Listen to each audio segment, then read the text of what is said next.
Instant fix for Facebook Marketplace ban. Hello everyone, this is Lisa from Create, Login and Delete. Now let's get started. Launch your Facebook app. Here we go. Make sure you have already logged into your account. You will land to the home page. Now at the bottom you're going to find different options. Navigate to the option of menu.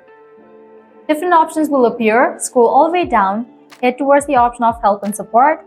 Then click on the option of report a problem. Scroll down, click on continue to report. Click on include. Different options will appear. Choose the feature of marketplace. Click on it. Now here you have to explain about your issue, that you haven't violated any marketplace guidelines, but your marketplace has been banned. Just type in that, and also you can mention that there are lots of important stuff going on in your Facebook marketplace, but it has been suddenly banned. So you need to access marketplace as soon as possible. Once you type in all these, you can click on send. After you send this report, Facebook support team will get back to you within 24 hours.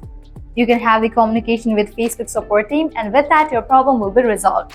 Well, this is instant fix for Facebook marketplace ban. Well, that's a wrap for this video. At the end, if you guys find this video helpful, smash that like button, share and subscribe to our channel. Thanks for watching.